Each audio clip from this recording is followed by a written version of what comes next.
Now, for the most part, everybody wants to stand out, be it new kicks or the latest cell phone, or like me in the middle of an NBA draft. What the hell is that guy doing here? But there are some instances where following the crowd is actually the best option. Take, for example, Toyota's Vios. They're everywhere, and I do mean literally everywhere. There's a good chance that you've been in one of these things. There's a good chance that you know somebody with one of these things. And for some of you out there, there's a good chance that you actually already own one of these models. But for those of you that don't, here's the question. Does going with Toyota's biggest hit work for you? This, ladies and gentlemen, is the 2021 Vios G.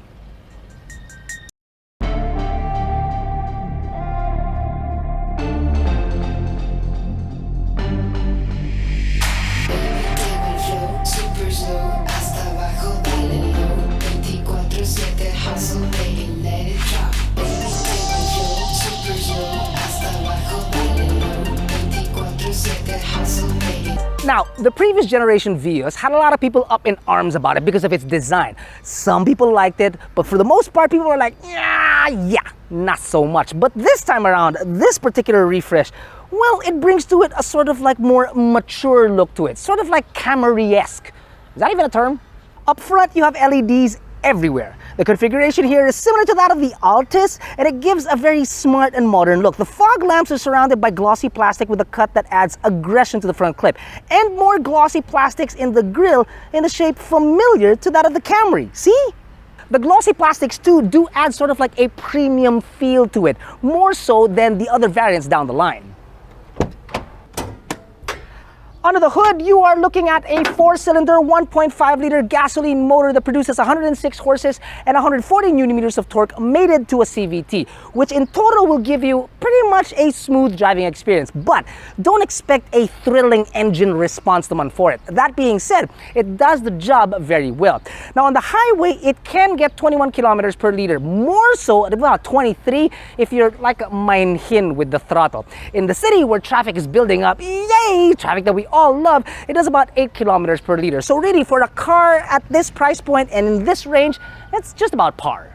The silhouette is undeniably Vios. With the repeaters on the side mirror, it's something that we are very familiar with, something that we see on the road almost all the time. What is new are the 16-inch wheels, which are now two-tone, that are wrapped in 50 series tires above 140 millimeters of ground clearance.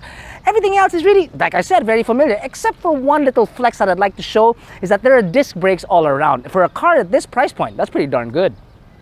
Now at the rear, it's just like the previous generation. There really isn't much to talk about, not even the tail lamps, which are a mix of halogens and LEDs. Really, it's pretty much the same, except maybe for one little thing that peeks out right about here. Surprise, surprise, because now the Vios G comes straight out of the factory with a reverse camera. Very nice touch.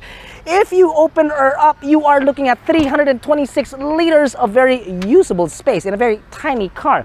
Again, really not much to talk about back here, except maybe for one thing. While I do understand space saver tires, yeah, sure, it is something to be said about a car with a full-size spare.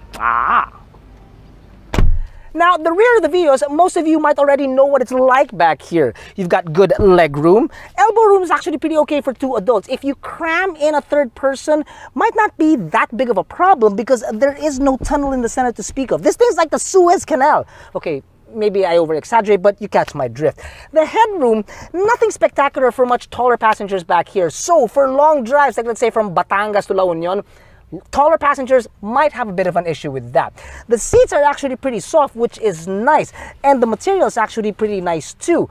But because it's a bench, there isn't much bolstering that happens back here. So if your driver, who is like Earl, likes to pretend like he's in the Vios Cup at all times, you might be dancing back here.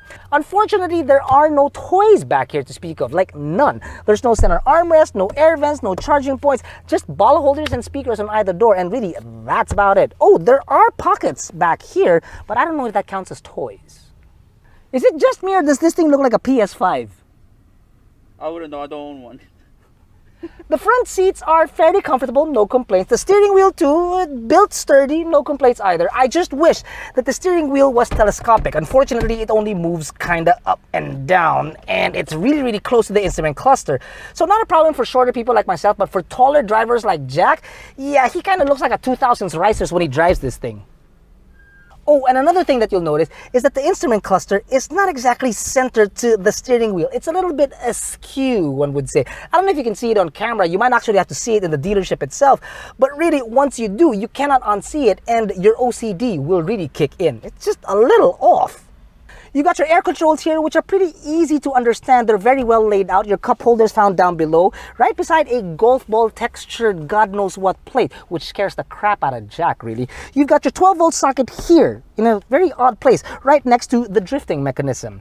Now, the infotainment system is okay. It's not great. I'll just say it's okay because the backup camera is clear. It's actually quite responsive. Unfortunately, it doesn't have Android or Apple capabilities. So you still will have to fumble with your phone when it comes to navigating where you need to go. Do not operate your phone when you're driving though. Nah. Do please hit like and subscribe on our videos, and don't forget that we do have a podcast that comes out every Wednesday featuring Gino and myself. That's always a lot of fun. The 2021 Vios G comes equipped with driver, front passenger, side, knee, and curtain airbags, ABS with EBD, hill start assist, traction control, engine immobilizer, and ISOFIX tethers.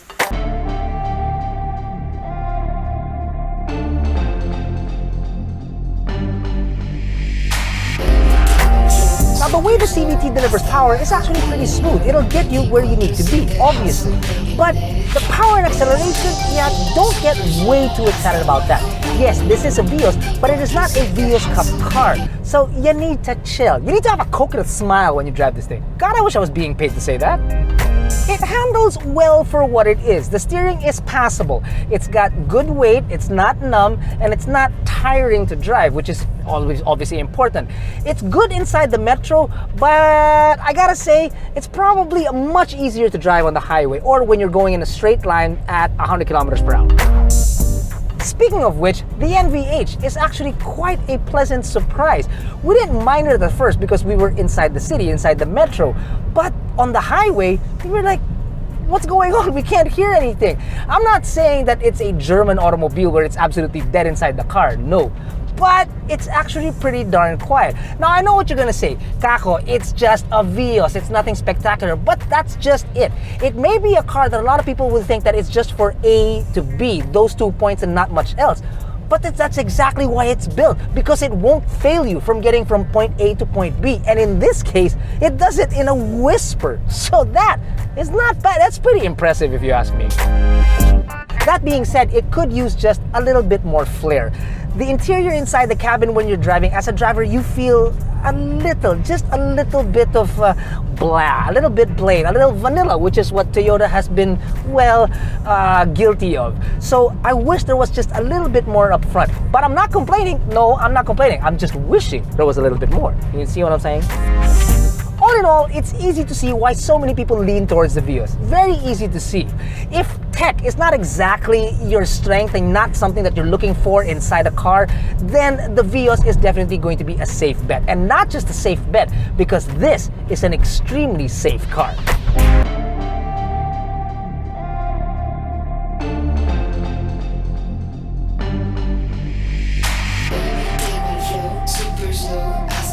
The 2021 Toyota Vios G comes in at 1,056,000 Philippine pesos. Now, if that price sounds a little over budget to you, worry not.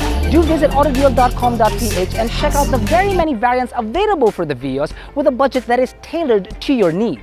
So despite its shortcomings on some creature comforts and features that its rivals may have, you look past that and this is definitely a solid car.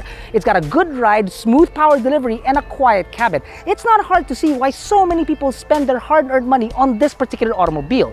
Some, yes, may want something a little bit snazzier, but the Vios is built on a nameplate of reliability. So you can make sure that when you get this automobile, it can take a lick and keep on ticking.